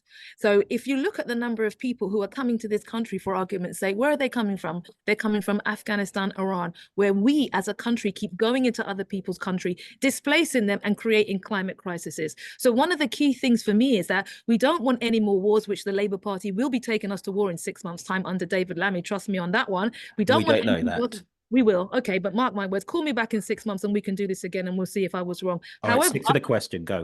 However, the point is the climate crisis and net zero cannot happen without the continuation and exploitation in the Congo. So yes, we need net zero, but we also need to understand what that actually means. Every single battery car that you're plugging in around here has got the children of the Congo digging out the lithium, digging out the cobalt. So it's not just about being committed to the green agenda. Oops. The green agenda is on those people. So I know I haven't got long. So there we go. I'm going to land there. Okay. We lost you a bit, but I got what you were saying. Okay. So finally, Luke from the Green Party. Oh no, sorry. I want to go to Yemi first, then Luke. Okay, I was going to say finally. Oh, I remember a few years ago there used to be two waste. Well, I can't remember what it's called now. Where you dump stuff. There's one in Borough Wells and there was Barrowell Green. Yeah, there's one Borough Wells, one in Cattarch. The council sold up the Cattarch one, and it's now a building site, houses. And the council was warned at the time that if you do that, there's going to be fly tipping everywhere. Now, up until today, actually down my street, there's always a center there where people dump stuff. That will not change. I've taken a picture, sent it to the council, nothing gets done. So that's one thing. I'm a cyclist, and I'm a cyclist by choice. And when you cycle on the street, the amount of fumes that comes out from the cars on the road is unbelievable. Okay, Yemi, you've got 30 seconds. I really want you to address the question. The first part of the question was, and I think you do you agree there is a climate crisis? And if so, this is key now, what does your party intend to do, and what actions will you personally be calling for if elected? Well, our party, we propose that we will invest in renewable energy. That will be first and foremost, and then there will be greater emphasis on recycle. And there's also education. We need to educate people about the whole process. I'm not sold on net zero. I'm going to be honest with you, because I think it's like a pie in the sky. Where we're you believe there's a climate crisis? I believe there's a climate crisis, but I believe also that we need more scientific research and debate about with openness and honesty about the impact of those climate change crisis and how it affects us. Okay, I'll pause you there because I've given you more than enough time. I just wanted to get that point. Let's go to Luke from the Green Party. There's more questions we can drill down a bit more later. Luke. Thanks, Trevor. So yes, I absolutely won't be surprised to hear, coming from the Green Party, agree that there's a climate crisis. And actually, I think it's been a sort of silent issue, not just in this short sort of election period, but for a couple of years now, particularly in terms of the recent government's actions in terms of new oil and gas leases and things like that, exploration leases. So what we need, we are backsliding on this issue massively. And what Khalid said in terms of we can't leave it for our children to clean up. If we leave it now, they won't be able to actually make the change that they need to make. It's a snowballing issue. The science is absolutely clear. Don't agree with you. I mean, it's been clear for decades now that, you know, change is needed and radical sort of change, but that doesn't need to be seen as a negative. Far too often it's painted as this negative issue, whereas actually it can be a contributor to an economy, create cleaner air and new jobs, everything like that, and as well as that overarching aim in terms of decarbonising. We need more ambition. Okay, I'm going to stop you there. But you can pick up, I'm sure, in this next question, which has been submitted by Patricia. Patricia lives here in the ward of Edmonton and Winchmore Hill. You can expand slightly more on what you were saying now. If you are elected as an MP, how do you plan to make your voice heard on this issue, both inside and outside of Parliament? And we know as MPs, there's so many things that come across your table. We've talked about two big ones tonight already in relation to the cost of living crisis and on housing. But on this particular issue, Patricia wants to know, if elected, how do you plan to make your voice heard on this issue, both inside and outside of Parliament? And I'm going to go straight to Luke on this. Thanks, Trevor. So, yeah, I think we've seen from just having that one Green MP inside Parliament what a difference she can make in terms of Caroline Lucas, where she's managed to get a small coalition together and start creating solutions in terms of a working group involving scientists and start developing policy in terms of what can actually get us to net zero quickest within budgets and things like that. So one MP or two MPs or four that we're aiming for in the Green Party, you know, can make a massive difference even in small numbers. In terms of outside Parliament, I'm a massive personal advocate in terms of sustainability. Locally, I've kind of set up a small social enterprise that offers bikes for hire in Enfield because I thought that was lacking. And I thought we had a good initiative in terms of local infrastructure there, but there was a lack of a service provision after that infrastructure. And I personally took that on to try and address that. Okay, brilliant. Yemi.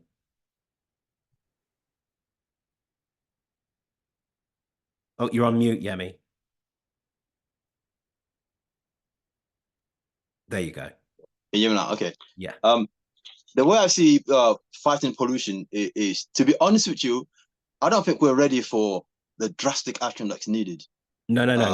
The question very clearly is about how, if elected as an MP for Edmonton and Winchmore, how do you plan to use your voice on this issue of climate crisis, on climate change, both inside and outside Parliament? Now, noted that you talked about your questioning the science on this. It's interesting for people to hear what your view is, how you would advocate, if at all. Well, okay. First and foremost, like I said before, we need to do scientific research on the impact of climate change on us as individuals, as a unit. And then also, we've got personal responsibility. So inside Parliament and outside Parliament, I'll be advocating for personal responsibility to make sure that individually what we do reduces our carbon footprint, like embracing renewable energy, encouraging recycling. And like I said, I'm a cyclist. So I cycle every day from Edmonton to Brixton and back. So to encourage more people to abandon or at least reduce the use of car, whether it's electric or petrol, and choose an alternative. So those are the sort of things that I'll be championing while we're still doing research about what's the impact of climate change on us.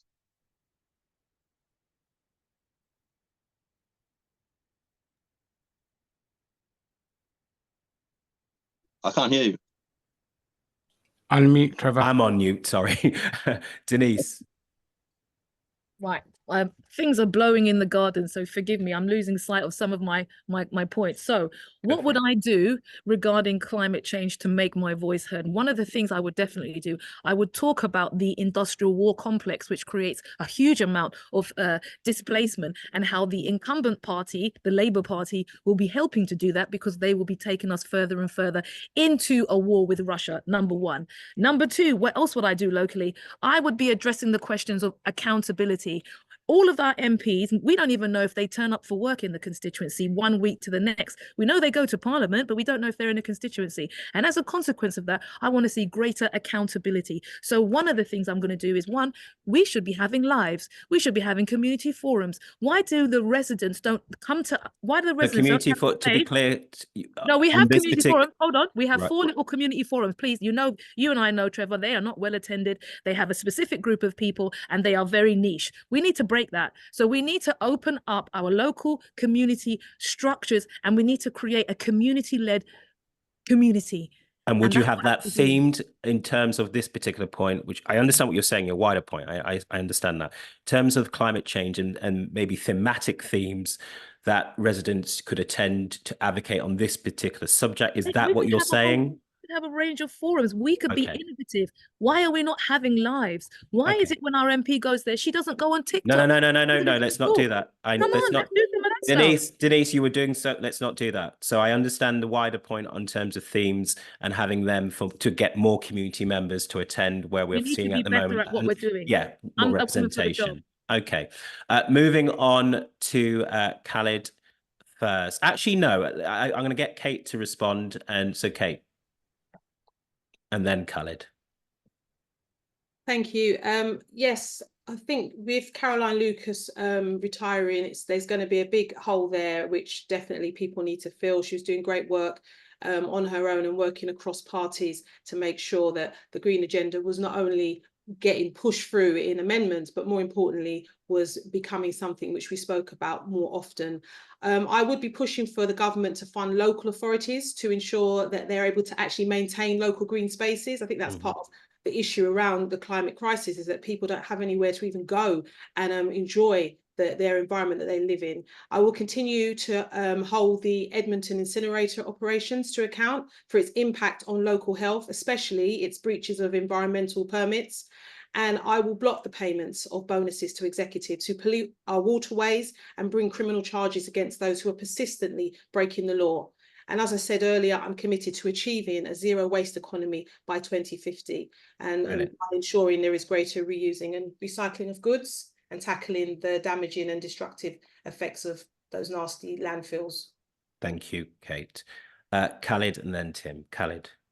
So again, I think it's not unreasonable to expect those who can afford and who probably polluted to actually pay for a lot of this renewable energy and for the Green New Deal. So I would strongly advocate for the energy companies who currently are subject to a windfall tax, but many people don't know that they actually have an annual investment allowance, which is a tax loophole that allows them to spend £100 in investment, and for every £100 in investment, they get £91 back from the government, which is ridiculous. It's obscene that effectively we're subsidising the energy companies to that extent. So I would strongly advocate in Parliament that loophole is closed down. That would result in an extra £10 billion per year, and that's something that clearly they should be paying for in order to be able to invest in the renewables and the net zero targets that we need to reach. And so really it's about making sure there's accountability for those who pollute, as Kate said, in terms of those who pollute, those Thames Water bosses should not be allowed to get away with the actions that they've done. Let's hold people to account if they've actually done something wrong. Thank you, Kelly. We might bring that up in our next part of our question, actually. So finally, Tim. Yeah, so what would I do in Parliament? Well, obviously speaking up for voting on these issues, but it's important to remember that we get more done if we collaborate, if we work together. So I'm not going to be tribal. I'm going to be working with anyone in Parliament who's suggesting solutions, anyone who wants to work on these issues, because these issues are far too big to be narrow party issues. It's not about scoring points, it's about getting change. What would I do outside of Parliament? For me, it's less about making my voice heard and more about making my constituents' voices heard, because they ultimately will have the solutions, have the ideas. How can I boost the ideas of people who've had good ideas, who've got good suggestions? Can I bring them to the fore? One of the Lib Dem policies I really love is citizens' assemblies on climate change issues. So that's bringing together all sorts of people from all walks of life to discuss this and find solutions together. Brilliant. And dead 60 seconds, Tim. Wonderful. Well done, you. Okay, I'm just going to quickly look at the chat before I move to the next questions. But Helen started something. Helen, you started something. You said, whenever I've reported fly tipping, it gets removed pretty quickly, to be fair to Enfield. But then Selena's come in and said, Helen, we have to report fly tipping more often than we should. And there are typically hotspots which should have CCTV, yet the van men drive past most times in views of residents. Strong deterrents are needed. Okay, we are coming to all of your, as many questions as we can. I will be handing over to Panos very soon, but let's continue with this question from Ali. Ali sent in a question which builds on slightly. It says, what are your committed policies for tackling climate impact and protection of the vulnerable groups in the borough, to start with? Do we know what specific climate change impacts are? And is there a funded national plan for proactive action? So that's looking at the impact locally. So that could be on buildings, the built environment, water resources, transports. What Ali wants to know is, what are your committed policies for tackling climate impact and protection of the vulnerable groups in this borough? And I'm going to go to Khalid first. Yeah, so I mean, there's a principle here that really those who are vulnerable should not be paying for climate change and for the policies that we need to effect. So there needs to be appropriate subsidies for businesses and for those who need help to be able to kind of convert to more, greener and more renewable sources. And so that's where this link between central government funding and the local councils needs to be really clear in terms of what support will the council have from central government, so that businesses and people who are vulnerable are not put at risk and are not being paid, and not being effectively having to pay a penalty for the climate crisis that wasn't their fault. So it's really important that we have a system of subsidies as we go through net zero, as we go through decarbonisation, that there's adequate support for our businesses and for the local community, so that they don't suffer unnecessarily. And that's really important, that they are not at fault, so they should not have to pay. Brilliant, Colin. Thank you for that. Yemi. You're on mute, Nemi. Mute. There you go. Okay. It's okay. Go for it. Okay. I find it interesting that when we talk about climate change, no one mentions air flight and airplanes. For me, I think they're bigger pollutant than most of what's affecting us. But that's one thing. Our party, we believe that individuals got a lot of part to play in climate change and making sure that we do the best that we can. But as a party, this is a national issue, and we believe that we should invest in renewable energies, recycling. I don't necessarily buy into these ultra low emission zones. I think it's just a money making scheme. But there are other ways where we can do that. We don't tax people out of where they desire to go or be. And I agree with what the last person said about the vulnerable people should be looked after. Because at the moment, it's not down to money. If you can afford to pay the fine, you can still go and pollute with your big car. So do you have a plan? Does the Christian People's Alliance Party have a plan in terms to tackling the impact of climate on residents, on local residents? What's your plan?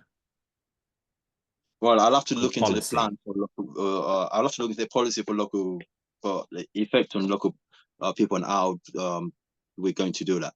I can't really do that now at the moment. Sorry. Okay, fine. I was just asking. Okay, Tim. Yeah. So one of the biggest things that local people are going to feel is the home upgrade program for poor people, for better insulation, things like heat pumps. For too long, this has been something that maybe wealthy people will have to improve their home, and poorer people don't have the option. So we're going to put something in place so that everyone can benefit from that. I'm not going to talk about all the kind of national power generation stuff, because that's all national, but locally, getting the buses sorted out, getting the local authorities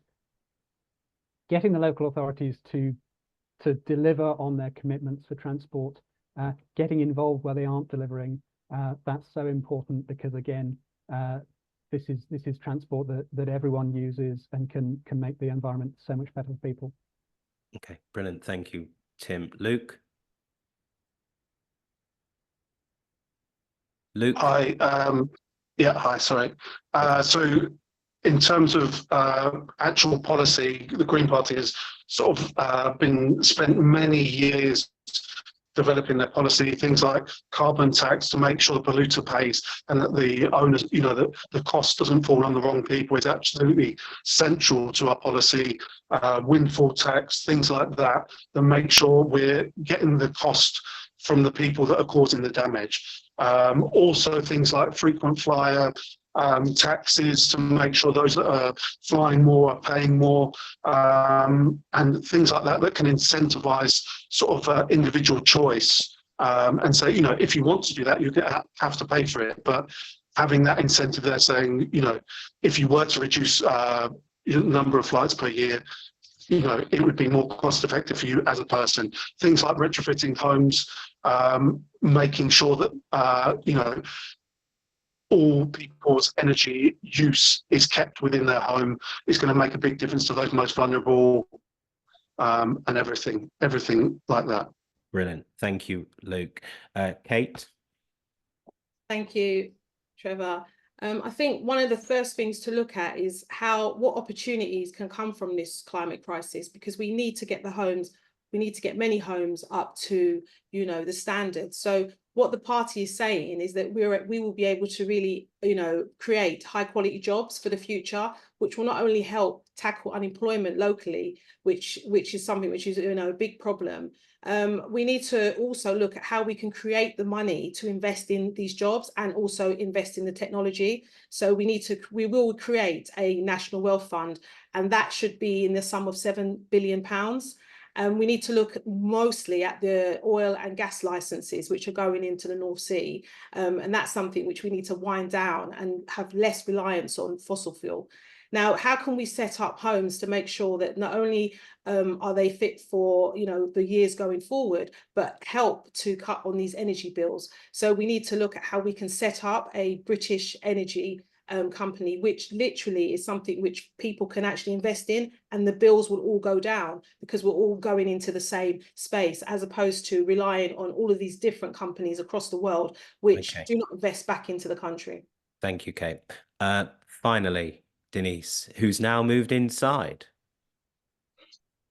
You're on mute, Denise. Oh, you're still on mute, Denise. Can you hear me? Or is that a historic picture? That could be a historic picture in relation to connection. So we'll hopefully, Denise will join us soon. We've got other questions submitted, but I want to turn now as we end this section, but there might be some more to Panos. And Panos, can we get any questions that have been in the chat that you might have? If you can just, Panos, are you there? Yeah, I'm here. Okay, so can we get a question from the chat, but on climate change? I want to stay with this subject a little bit longer before we open up to some of the other questions. Any questions in the chat on climate change? I think in terms of climate change, we've pretty much covered. We've pretty much covered the big ones, like the incinerator and things like that. So we've got a question. We've got a question from Hualeni, who sent in a question, and this was prior to tonight. What do you plan to do? And this picks up on Kate's point about green spaces. What do you plan to do to increase green spaces in our location as the net homes within the borough increase? So what do you plan to do to increase the green spaces in our location as the net homes within the borough increase? And this goes back to our first theme when we're talking about housing and building on that brown belt, or as Yemi was talking about, taking over disused buildings. Does anyone want to come in on that? Luke, I can see your hand up. Go for it. Yeah, I was just going to say, it's a great question and really important at the moment in terms of, we've got a local plan, but in our view, it's sort of local Enfield Green Party's view is that it won't do anything for Enfield as a whole in terms of it's the wrong housing in the wrong places, destroying existing sort of green belt and green land. You have to protect what you've already got and also build where there are services, transport links and things like that, not just these random developments that encourage car use and things like that and lead to further congestion. So we're advocating protecting the existing spaces and not, for example, allowing a private developer to develop over a lot of Whiteweb's Park, things like that. Okay. Anyone else want to come on before we move to other questions? Go on, Jemmy. Yeah, I personally, I'm a Spurs fan, but I was disappointed that Enfield Council sold Whitewebs to Tottenham Hotspurs. I can't believe that he actually did. We need to protect green spaces, not sell it to a rich Premier League club side. Now Spurs have built on that ground, and they're not even it's not inclusive to local residents. Okay, and that's something that we need to try and prevent from happening in the future. Okay, good point. Well presented. All right, then let's open up now, Panos, to any other questions before I read some of the ones that were sent in on other subjects. Panos, any questions in the chat that we haven't responded to tonight that you think we need to hear? Yes, so I have here from Onyenye, sorry if I've butchered that. So Edmonton and Winchmore Hill are very different areas, as I'm sure the candidates know. How will candidates be able to serve the needs of both communities? That's a good question. Let's start with Kate on that, actually, because you are the incumbent. Kate. Yeah, no, that's a really important question because the needs they do present as different.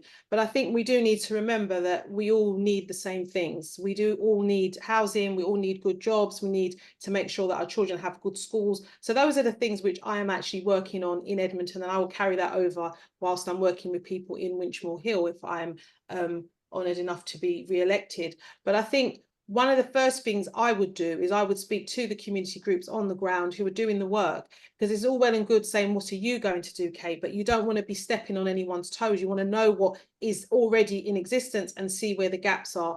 And then from there, take that work into Parliament, where I have been elected to. I haven't been elected to the local council, and make sure where there is tension or where there's issues which the council or whoever the stakeholder is not dealing with, I will pick that up as their representative. Brilliant. Okay, I want everyone to answer this question. So Khaled. So I've been fortunate to live all across Edmonton and Winchmore Hill. So I've lived in Enfield Chase, just on the northern border. I've lived in Palmer's Green, and I've lived in Edmonton. And they are very different areas. And I think we need to recognise that they're very different areas. And I think we do need an MP that will engage with all of that area. And I was campaigning, I was door knocking in Old Park Ridings by Bushhill Park Golf Club. And the issues that are brought up there are very different than you hear in Upper Edmonton. And I think you need an MP that can listen to both parties and bring a consensus in terms of what each of those groups need. So I think we need to be in listening mode. The new MP for Edmonton and Winchmore Hill absolutely needs to engage all of the constituency and needs to be out there at the forefront, listening and understanding what they need. Okay, Tim. Yeah, I would say I agree with a lot of that. It is all about listening, because no one candidate can hope to have experienced every different part of Enfield, every different community, all the different needs different people have. So of course, I'm already out there door knocking around Enfield, talking to people, learning about what the local things are. That's always our first question, is what's going on here, what local issues are affecting you. But I'll be continuing that and stepping it up, working with local organisations in the local community to try and get as diverse a viewpoint as possible. Brilliant. Thank you, Tim. Luke. Thanks, Trevor. Yes, I agree wholeheartedly. It's a very diverse constituency, but for me, that's that's part of its beauty in terms of it. It's got a very varied demographic, and it is a case of listening. It is a case of standing up for everyone's issues, if they're, no matter how different they are, and taking those and making them heard. The issues will be different, but for me, that is attractive as a challenge in terms of making sure each and every one of those is giving the similar volume in Parliament. Brilliant. Thank you, Luke. And finally, Denise is still not here, so Yemi. Well, just like everyone said, the needs for each area is different. Edmonton is the poorest part of the borough, and there's three things that plague Edmonton that I see almost on a daily basis, and that is gang warfare, prostitution, and drugs. For the past 12 years, that nothing's changed. So those needs to be addressed.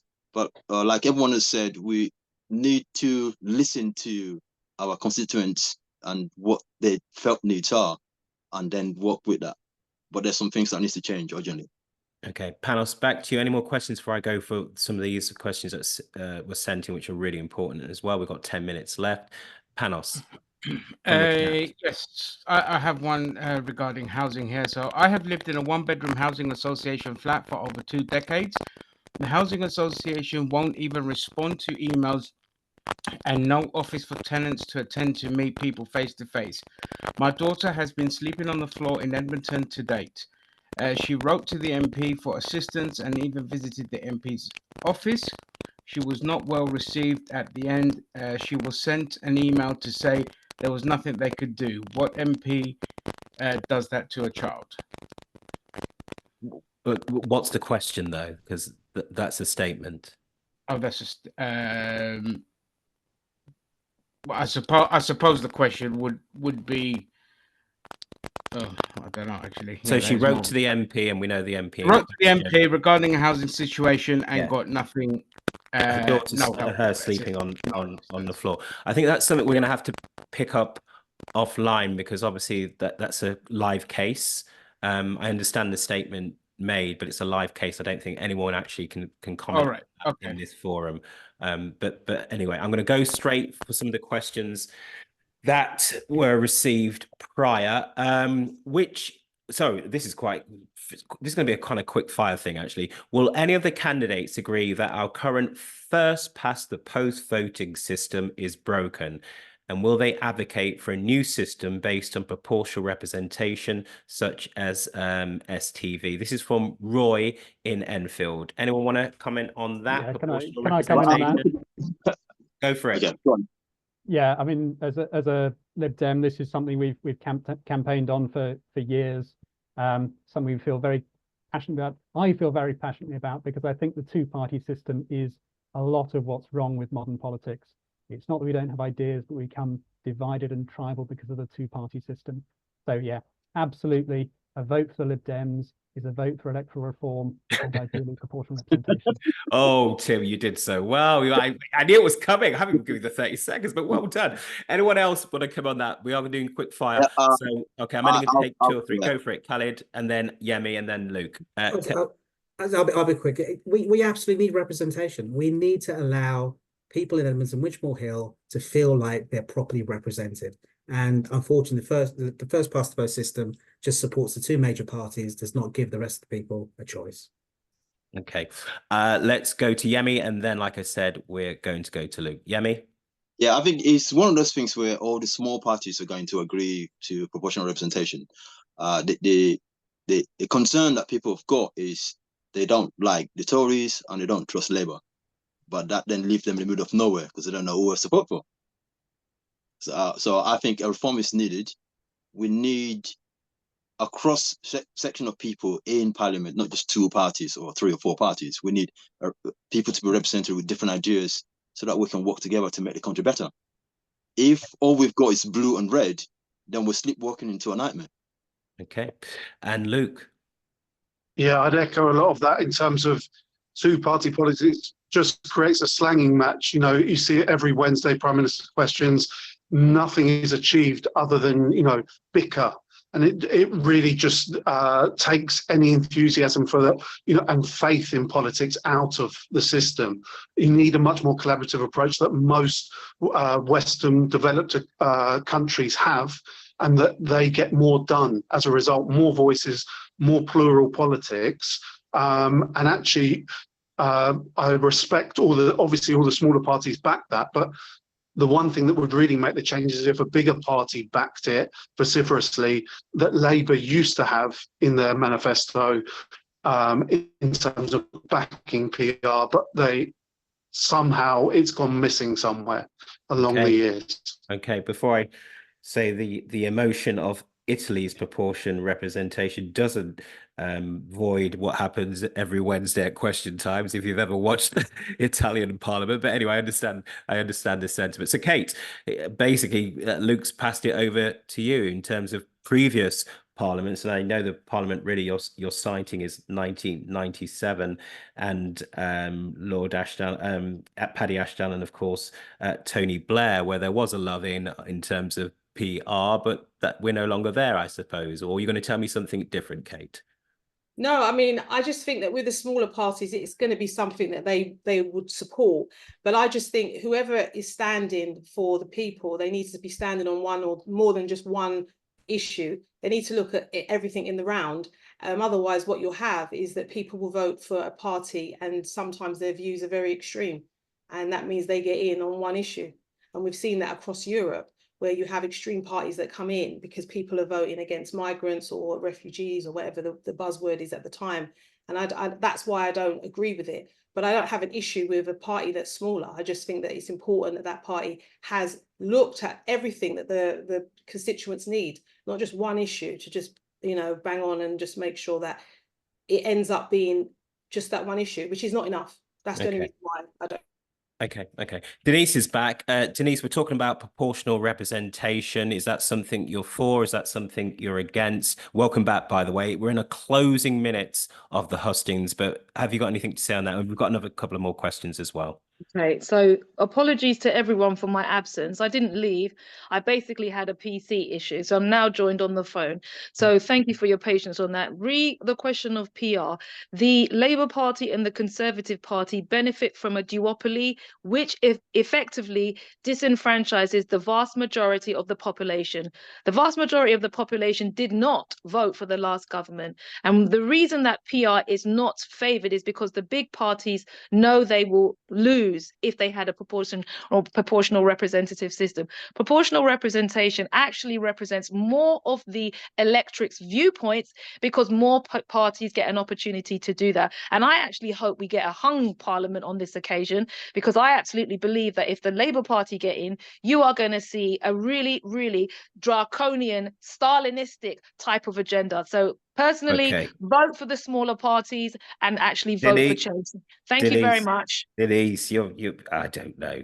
Just by the close end of it, we think Denise is not going to go throw the microphone down, and then you do. But it's okay. We're moving on. Look, I've got another couple. Well, you might as well get something a little bit more interesting. You know, you don't want everything blancmange on this, do you? No one's asking for blancmange. No one's asking for blancmange, just not name calling. Look, here we go. Another question. This is, oh God, this one again is from Ali, actually. Is there another one before? No, I'll take it. How would you restore, or how should your party, I think, restore Britain's global role globally as a trustworthy agent for diplomacy and peace? And I suppose this is against the backdrop of particularly the last 4.5 years. How would you restore Britain's role globally as a trustworthy agent of diplomacy? Anyone want to comment on that? We'll start. Let me jump on that. Can I jump on it? Well, your mic's open. I'm going to take Khalid and then come to you. All right, I'm going to take Khalid first, and then okay, cool. Let me close my mic. So I think we need to be honest brokers. I mean, UK diplomacy, we need to be honest brokers. We need to be fair. We need to make sure we don't take sides. I mean, you know, I don't want to necessarily go too much into the current situation in Gaza, but you can see that if we don't back institutions like the ICJ and the ICC, we really do put ourselves in peril in terms of what do we actually stand for in terms of a rules-based order and international law. So really, you know, the UK really needs to do some hard thinking in terms of our status in the international world order, and making sure that we stand for justice and fairness and equality, and we back those international institutions, and that's something we should be doing and we should be advocating for in the next Parliament. Okay, final minutes here. So Denise, you're on mute, by the way, Denise.